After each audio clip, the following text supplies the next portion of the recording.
are watching the #1 podcast in the whole entire YouTube wrestling community. And I'm one of your hosts, Juanzo. And I'm your other host, Jean-Paul Leck.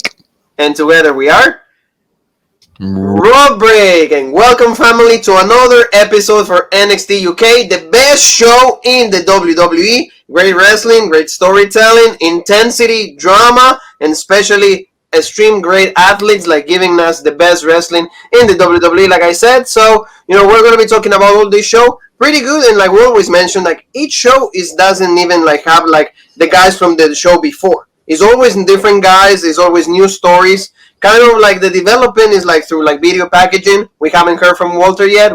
Haven't heard from Ilya Dragunov. They're still down. So they sell that those injuries. They sell the intensity, the drama that we have. That. What do you think about this? Yeah, and that's why we loved, the original NXT so much back in the day, because it's an hour. When your show is 2 hours, you're going to see the same people each and every week, and people start to feel stale or overexposed. But this show is great because we don't see those people all the time, like you had mentioned. And I really like this. This was a really good episode, I thought, from top to bottom. Couple minor things, it's like, really? But overall, this show still delivered for me, still the best show, I think, of wrestling. In the WWE, especially, a lot of like stuff going on. So let's start with the menu. Before we, watch this, please don't forget to check us out. Tell me a little bit about this, Paul. AEW Dynamite review. Sting finally spoke. He kind of had a conversation with Cody Rhodes, and he said, "See you around, kid." So really good show, and 900,000, 95,000 viewers against 638,000. So you were said. Everybody knew that Sting was going to appear, so very close to 1 million. So, watch out, WWE. Yeah, I was surprised it didn't break 1 million, but, I think next week's numbers are going to be down for, you'll hear what I said in the review, so check it out. I wasn't a fan of this episode. The last 2 weeks I thought were a lot better. This was kind of going back to old AEW ways. So hopefully, maybe they were just getting a little excited, and hopefully next week they get back on track. But hopefully a little better, right? Yeah. Right now, don't forget NXT also. Wednesday Night Wars. We cover both shows. Karrion Kross is back, Paul. TikTok. Finn Balor says, when your boy's ready, Scarlett, I'm gonna be ready. So they're cooking this feud, like you said, like in the crock pot, slow, like letting it sit. So. What do you think? Yeah, this is good, and now I think we're going to see, I still think AEW will keep winning the wars, but I think now NXT will slowly start to creep back up to maybe they're only 30, 40, 50,000 behind, because, now they have the main guys back, Balor, Karrion Kross, it's NXT, I think, is finally getting back on track, and I think it's going to be good, so the Wednesday Night Wars are going to be heating up again, I think. No, and don't forget to check both of the shows. We cover it all. We have all of our reviews, our thoughts about every single show. Who should be the winner, who should not be the winner, every single one, all of them in the page for you guys. NXT starts with our cruiserweight, the real cruiserweight champion, and that is Jordan Devlin, because he's gonna start like the opening challenge every single week. He even mentions welcome to NXT. He's the one introducing the show, and he says, like that every single time you see me in the ring, every single time this title is going to be on the line. So that's a little hint to Santos Escobar. I'm the real champion. I'm the ace. If you go against me, you're just going to like bet your money and you're going to lose it. And this goes the beginning of the show. I like how he introduces the show, the intensity that he has. The delivery of the lines are pretty good. And Paul Oliver Carter is the one that accepts the challenge from Devlin. They had a pretty good match. I think that Carter, though, I never saw the title, kind of in danger at any points of the match. I mean, Carter did what he could. Like you said, he's like the UK version of what Kofi Kingston was at the beginning of his WWE career. So I think that, for what we had, it was pretty decent. I enjoyed this opening match. To echo everything you said, I like Jordan Devlin. I love the promo work. Obviously, Stu to Finn Balor. Finn Balor is one of my current favorite superstars. So, Jordan Devlin, he learns from the best. And this was a good match, and it told the story. It was obviously Devlin dominated this thing early on, but Carter, he goes for kind of like a handspring off the ropes, and he falls, boom, hits his neck. So then that was the whole selling point. And what's Jordan Devlin's finisher? The Devlin side, the side suplex. You hit on the shoulders and the neck. That's perfect. So he worked over the neck the whole match. The only thing I thought was a little dumb was, Carter was selling the neck, which was really good, but then he does a dive. And, a dive is head first on his neck, and he's like, duh. You know what I mean? That's like in a fighting game where you hit the special move and it eats some of your health. It's like, why would you even do the special move if it's going to hurt you? So I didn't understand that, but, it was really good. And like I said, Devlin's side, and I think he does it a little better now because he hits it and he immediately floats over. Because you and I were shitting on it and we're like, it's just a side suplex. Like, maybe in 1970 that would have been as an impressive finisher, but in today's, day and age in wrestling, that's just like a normal move. But he hits it really quick, floats over, covers him. This was good, and like you said, the title wasn't in danger, and I don't think they're gonna hint anything being in danger. Not on his first open challenge because they really want to show him to be, the real cruiserweight champion. And we all know the money is him and Santos. Yes, that's the money. So that's gonna be the deciding the next champion. It's not gonna be like an A-Kid, or it's not gonna be Noam Dar. It's not gonna be anybody like that. It's gonna be Santos and him, and then we're gonna crown either it'll be Jordan Devlin or Santos will be the real. Like they're gonna unify the belts, like you said too, like the pretty much like the undisputed champion. That's what they're gonna do. That's the story is already written for them. And I like the final sequence how he did the Frankie Steiner, Reverse Hurricanrana, like really cool. Mm-hmm. And then let's set it up for, like you said, the Devil side, really cool. And like you said, at least because he hits the move that fast, at least it's more believable that it will be a 1, 2, 3. It's kind of like when Jon Moxley will do the paradigm shift. Or the double arm DDT or dirty Ds, however you want to call it. You put the name on it, like how quick it does, and then you believe, okay, well that's how a match should end. So good start of the show. Now let's go to you saw Sid Scala being approached by Eddie Dennis and also the guys from the Hunt. They wanted. They said we beat Andrews and Flash Morgan Webster. They did that in last week in the show that we covered also. So they said, hey, that makes us the number 1 contender for Gallus.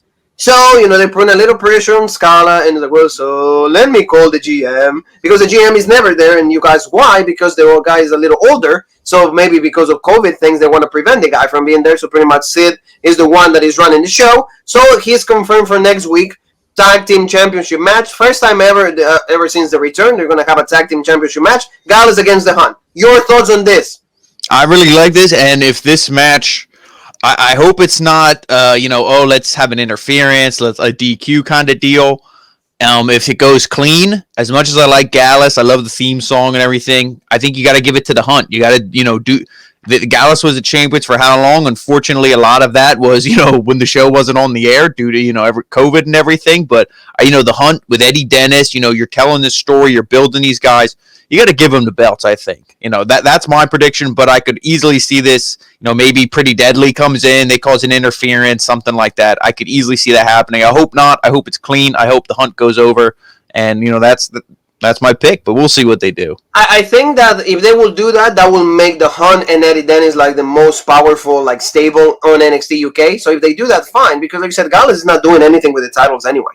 They've been the champs for too long, so I feel that a little bit of change, the switch up is fine. You need to refresh that a little bit, that side of the NXT UK. That division needs to be refreshed. Maybe Pretty Deadly, you said, our voice of Pretty Deadly, they will be right back. Talking about themes of kind of corny or a little disco. There you go. The Supernova sessions with Noam Dar. He welcomes everybody, and he says it's the first edition of this new show that NXT UK has. I mean, it looks the setup. It looks a lot better than what WWE does. This looks a lot better than Miz TV or KO show or anything like that. Yeah, look at this. It's pretty good. And he said, my first guess is going to be the A-Qued. The A-Qued, or something like that. If I have an accent, this guy has 9 times more than what I say. So, when I listen to myself, I listen to videos, I don't think my accent is that terrible. Akin to Andrade Sin Almas, whatever you are. But this was the A-Qued. I don't know who he's talking about. But the A-Kid shows up. And tell me a little bit about this, because you love the line of I love this, and that's the picture right there. I really enjoyed that as well. It wasn't they had the cup just out there on the set and A-Kid walks out, with nothing in his hands. He's carrying that, like a brand new toy. This is something he's really happy about. So I like how he carried it out with him. And yeah, A-Kid introduces him and he pretty much says, oh yeah, you have that trophy there and, you won it and everything. And but at first when A-Kid sits down, because it's Noam Dar, he's got to be heel, he's got to play that up. He's like, oh, no hablo inglés and everything, and he's like, I speak English, and he's like, and I speak it better than you. He's like, listen to you. He's like, do you hear yourself talk? So they're already shooting the shot, the shots are being fired back with each other, and he's like, listen, when you came here, A-Kid, who was the one who took you under their wing? He's like, I made you my little bambino. He's like, listen, he's The sensei, he's like, right? you want, Mentor. he's like, I'm your sensei, your mentor, and everything. And he's like, and then A-Kid, he fires back. He's like, no, that wasn't you. That was Tyler Bate. And he's like, oh, yeah, Tyler Bate. He's like, you remember when he beat you, before we got shut down? And he's like, yeah, do you remember that? So, he's trying to get under A-Kid's skin. This is really good. And I'm like, okay, is this going to be setting up something between the two of them? But then, we hear Tyler Bate's music. And then Noam Dar's like, oh, okay, here we go. And he comes out, and that was a surprise for me. I didn't see nothing like that. I try to avoid spoilers as much as I can. So that was cool to see Tyler Bate come out. And, they have that mutual respect. Tyler Bate helped A-Kid a lot. He helped train him. And, again, Noam Dar tries to get under his skin because Tyler Bate said, oh, I really wish I was in that tournament. I wish I could have had an opportunity to win it. And he's like, I think I would have won it. And he's like, oh, I don't know. That sounds like fighting words. So then that kind of started everything. And, it was the match was set up because they had a gentleman's agreement. They're like, oh, you want to wrestle? Like, oh, okay. And I thought it was just a normal match. I thought it was just going to be, hey, let's have a legit match, one-on-one, pinfall, submission, whatever, to a finish, and that's it. But then to skip back, as I always say, the main event, when it was set up, it was a Heritage Cup match, and it was for the trophy. For the Heritage Cup, so and I'm like, what the hell? Yeah. I mean, Tyler Bate, legit, but all the heat that he's been in, he was off TV for a while. I don't know if I would reward him with this. I mean, okay, spoiler, he didn't win, but it's still like you're going to give him this opportunity. No, he should have just had a one-on-one match, I thought. But I mean, this segment was really good, though. Yeah, we can say that, like, at least we have like a lot of guys on NXT UK that are like pretty good, but like outside of Dragunov and Walter, like we've said, maybe Joe Coffey and on the Rampage round, Tyler Bate was the one that we said, he's another main event guy because everybody else. Yeah, I would say Trent Seven, but they never push him like main event. So, but to me, he is. Yeah, exactly. So like I think this whole segment was cool, and that's Noam Dar ended it right there. Hey, thanks for being with us. Blah blah blah. We'll see you next week. Good stuff. They set out the match, like you said. I didn't understand two things. Why is the Heritage Cup rules? And second, why is like the cup on the line when A-Kid just won? Now, what I want to ask you this, because we said, oh, that would be cool if this brand has a mid-card title. What if this Heritage Cup is kind of like that? What if they're doing something like, because if you want to go to last night with AEW, their Dynamite Diamond Ring. That doesn't mean anything. That's never defended. Okay, we do the thing every once in a while. Who's going to win it? But it's not like MJF was going out there defending it. So that's kind of cool that A-Kid defends this cup. If that's what they're going to do and that's their plan, I think that's pretty cool. Yes, that's pretty cool. So that was the main event that we're going to get for later on in the night. Now let's go into the women's side. Jenny got a promo saying like with the stuff that happened last week with Piper Niven. Pretty good segment. Like it was backstage as a tag between each other. They said that like Piper Niven doesn't know when, but she's going to come after her. So he says, you don't know, it's on my time, and then I don't bother with you. So like he's like, oh, move your microphone, I'm done, and no more questions, good.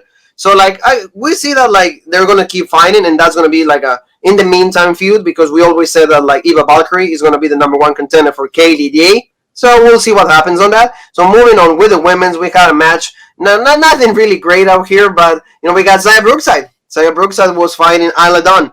This is like the whole narrative from Nigel McGuinness, and Nigel McGuinness, he was talking about how much Xia Brooke has like matured because she's not kind of like the child, she's not a baby anymore. And Isla Dawn, she's a pretty good wrestler, like you said. I like her style. The kicks are pretty good. Xia looked like normal, decent. I don't know if she has a spot in this division, maybe in like a year or two, because to me, her physique needs to be improved a little bit, at least for me. But like in the end of this, like the Isla Dawn was the winner, and you saw like somebody came out with like suitcases. Why? Because we remember like 3 weeks ago, it was Nina Samuels was the one that said that like you can only carry my suitcases. So Nina Samuels came up on the big screen and caused distraction for Xia Brookside, which allowed Isla Dawn to like do like a kick, and also like he did the Devlin side. Exactly the same move. Don't you think that was the same move, or am I just seeing wrong? No, it kind of is, but it's for like and not to be like, oh, the women are like lesser, but when she hits that move on somebody that's like as small as Xia Brookside, I could see that doing some damage, and it's also off the distraction, so she's not fully bracing for the impact of the kick and the suplex and all that. And the whole story is you're gonna have Nina Samuels feuding with Xia Brookside, and you're going to move Isla Dawn, up in the ranks, which I'm fine with that. I like Isla Dawn, so I was happy she won the match. Like you said, this was definitely the weakest spot of the show. No offense to any of these two, but I mean the feud with Nina Samuels and Xia Brookside. I mean, we'll see where that goes. I agree with everything you said about Brookside. Maybe a little small. I feel like she's kind of like the Dakota Kai of this, where it's like, okay, she's there. Oh, Dakota goes against Ember Moon, Shayna Baszler, Kairi Sane, all these women. Doesn't really do too much, kind of fans are behind her, but like never main event. And then we're going to have to see a heel turn or a gimmick change or something like that before she really gets pushed to that main event scene in the women's division. But I mean, this was good. And if this gets like, maybe we see Isla Dawn versus Valkyrie for a number one contenders match or something like that, we'll see. The women's division in this brand is pretty good. It's pretty good. There's lots of options. Every week you get a little something. You don't get like Kaylee Ray every single week. You don't get it cutting promos every single week. We don't know Piper Niven what's up to with her. Now we hear a little bit of Jeannie. So like there's a lot of factors. You can get elements. You have a lot of colors or flavors you can pick from. So also we got a little bit of Saxon Huxley. He's like, oh, better luck this time, walking like through the performance center, and Scala is like, what the hell is going on? And he attacked the both guys that told him better luck next time, and that was Starks. And the other member, I don't remember his name. You can help me out, maybe you have it, but like it was just like better luck this time. So you see that like the feud is going to be there for Saxon Huxley. So you see that, like I kind of like that everything that is said in the show has meaning for next week, like implications. And like I said, that's why this show to me is also the best, because everything's taken seriously. They don't say something like without meaning it. Like you're not gonna say that one week and then forget about it the next week. Everything means something on this show. Nothing is done without purpose, and that's why this show is so great. And that's why like I'll keep saying it. I don't see any show beating this show for a long time. I don't. AEW's writing and a regular NXT, Raw, SmackDown, any of them. Quality and like you said, the time 1 hour is so enjoyable because you get your blood hype, you pump and you want to watch the show, and by the end of the day, okay, it's good. 1 hour is enough. Not that 2 or even 3. Sometimes like it leaves us like Damian Priest, like when after Karrion Kross' attack, the same thing. But let's go to the main event, like we mentioned, like Heritage Cup on the line, Heritage Cup rules. Tyler Bate returning against A-Kid, the Spaniard, the Bambino. Or A-Man, because that's the one I forgot to mention. He's like, you're not A-Kid anymore because you won the cup. Now you're A-Man. A-Mom. So we have A-Man versus Tyler Bate. And yes, like this again, and I will have to, this is at least my complaint. I want to hear Paul a little bit, what he has to say about this, but again, same thing. Is like have to wait 3 rounds for them to just pretty much touch each other the whole time, feel each other the whole time, and then I finally get to see a fall. So, like, that's the one thing that I don't like, and I don't know if it is lack of ideas when it comes to creative with this show, because it's like this took like pretty much the whole entire, like 75% of the show, because it was like 30 minutes of this match, which it was good, but again, I don't need to see 3 rounds just to see in the third one at the end of it, just for one fall. At least your thoughts on this. Yeah, and let me speculate here and tell me if you agree with me. This was supposed to be the real finals of the tournament. Probably. If Tyler Bate would, he would have kept his, his big strong boy in his trunks there and wouldn't have gotten in trouble, then maybe, this would have been the actual final we would have saw, a week or 2 ago, whenever it was. Watched too much wrestling, but whenever A-Kid won, I think this was supposed to be the planned finals, and it wasn't. But I agree, the first round, it's like, the feeling out process, as they say, and they even said that on commentary. Oh yeah, that was the feeling out process, and I'm like, I'm sure Juan's loving it. And then but that first round kind of ended. They had a little stare down, a little bit like, okay, like they were respectful, student master, but okay, now the tempers are starting to go a little bit. And like you said, then the second round was more. A-Kid was using his MMA style, and then that was kind of frustrating Tyler Bate, but he was Brazilian Jiu-Jitsu, so he was able to keep up with him. But then in the third round, he just rolls him up. Tyler Bate rolls up A-Kid. And I don't like the roll-ups. Let me see a really impactful move. Let me see something. Let me see cheating. Let me see somebody be a heel in this match, especially because it was for, a title or championship, whatever you want to call it. I don't want to see 2 baby faces like going after like a title like that. It was just kind of all weird. Like I said earlier, how they made it. Also weak Weak for Yeah. me, like just a roll up, 1, 2, 3, okay, whatever. Then we had the 4th round, more interactions between each other, more like now the pace is a lot faster. They're moving great, good sequences. We move on to like the 5th round, and that's where we saw a really beautiful DDT by A Man or A Kid or A Yid, whatever like Noam Dar is calling him. That was really cool though. They were actually in a hug with like they have their hands with each other, and then A Kid move into the ropes, dives, and then he like pulled like a DDT, extremely beautifully done, and then they tie the thing. So that was really cool. I was really happy with that. At least that should be A Kid's finisher right there. Why he should be doing that every single time to pit people away. That was really good. I like that DDT. I thought he was actually going to get a submission kind of pin the last round when he just had like the triangle chokes and everything on Tyler Bate, but he didn't submit. I guess they didn't want us to have that visual. But like you said, yeah, and you knew this thing was going to go 6 rounds. There's wasn't going to be like, oh yeah, A-Kid scores 2 pins in the first 2 rounds and it's over, and then no, you knew this was going to go 6 rounds. But I mean, I like the ending of the 6th round. The 6th round was really good. What does he hit? He hits kind of he just reverse. I guess he just reverse pins him. He reversed. It was another combination pin. It was like not a roll up, but he was just reversing a try. It was just gonna pin attempt, like reversing it, because he went from the submission hold, kind of Bate tried to like do the pin combination and everything, and then he reversed that, and then that's how he got him. And again, I mean, when it comes to the ending of each fall, the DDTs to me how like it needs to finish with a finisher. I'm sorry, it sounds redundant, it sounds dumb, but it needs to finish with a finisher. That's what is called a finisher, because you put people away with that. But in this situation, like you said, it's a returning Tyler Bate. They didn't want them for him to look weak. I mean, maybe they should have. They did the same thing with Austin Theory. So why can't they do that with him? Yeah, and again, and then they show the sign of respect, but Tyler Bate's looking at A-Kid, so maybe we will see a heel turn. Maybe we will see something. If that's the story you're going to tell, I would have rather had Tyler Bate been in a submission and passed out in the last round, but passed out just barely, where the ref just calls it, right away, like, oh no, he's done, I call it, A-Kid wins, and then within, 30 seconds, Tyler Bate kind of comes back to it, and he's like, what's going on? They're like, oh, so you lost, blah, blah, blah, and then he can be kind of pissed off. I mean, yeah, we've seen that on AEW with Kingston and stuff, but Tyler Bate's a different character. He won't play that storyline the same way. I'm just not a fan of roll-ups. I never like them, so... It makes it look weak, but like you said, at the end we saw the sportsmanship, we saw like the respect and all of that. A-Kid like finally retains, which just sounds dumb, retains his Heritage Cup. A brand new one, like the Heritage Cup, but like at least he gets it. They're still trying to push A-Kid. Maybe, like you said, this might turn into like this is a championship. If it comes into like a belt, or maybe that turns into like him for like an opportunity with Walter. We'll see. I don't know, but it was a pretty good show.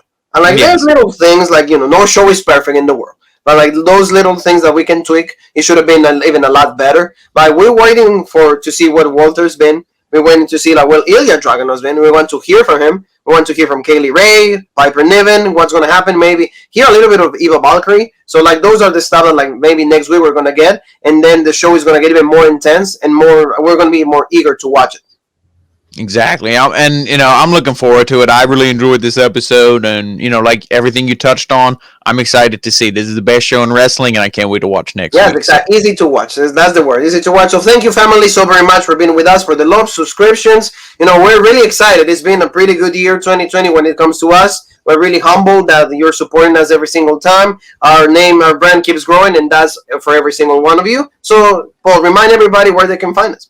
Well, you can, help us grow on Facebook, on Rope Break, the OG Rope Break on Twitter, the original Rope Break on Instagram, and of course, right here with 500 subscribers, the original Rope Break on YouTube.